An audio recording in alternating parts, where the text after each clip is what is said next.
സംസ്ഥാനത്തെ സ്വർണ്ണവിലയിൽ റെക്കോർഡ് കുതിപ്പ്. ഗ്രാമിന് 1275 രൂപ വർദ്ധിച്ച് 15,390 രൂപ ആയി.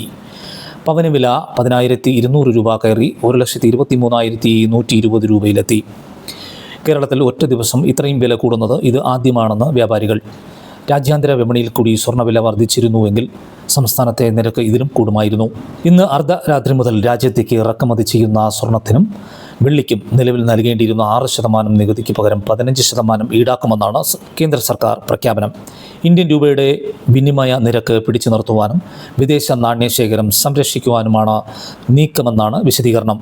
തീരുമാനത്തിന് പിന്നാലെ ഇന്ത്യൻ രൂപയുടെ വിനിമയ നിരക്കിൽ 0.3% നേട്ടമുണ്ട്. രാജ്യത്തേക്ക് ഇറക്കുമതി ചെയ്യുന്ന സ്വർണത്തിനും വെള്ളിക്കും 10% അടിസ്ഥാന കസ്റ്റംസ് തീരുവയും 5% കാർഷിക അടിസ്ഥാന സൗകര്യ വികസന സെസ്സുമാണ് ചുമത്തിയത്.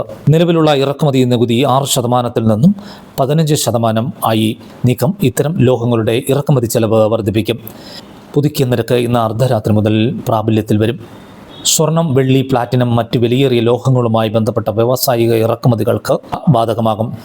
നിരക്ക് നേരത്തെ ഇളവിലുണ്ടായിരുന്ന ഫിക്സഡ് ക്വാണ്ടിറ്റി കോട്ട സമ്പ്രദായത്തിന് കീഴിൽ UAE നിന്ന് ഇറക്കുമതി ചെയ്യുന്ന സ്വർണത്തിൻ്റെ ഇറക്കുമതി തീരുവയും സർക്കാർ വർദ്ധിപ്പിച്ചിട്ടുണ്ട്. രാജ്യാന്തര വിപണിയിൽ സ്വർണ്ണവില ഇടിഞ്ഞു.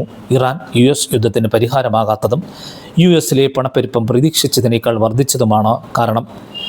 US-ലെ പണപ്പെരുപ്പ് കണക്കുകൾ പുറത്തു വന്നതോടെ ഫെഡറൽ റിസർവ് അടിസ്ഥാന പലിശ നിരക്ക് കുറയ്ക്കുവാനുള്ള സാധ്യതയും മങ്ങി.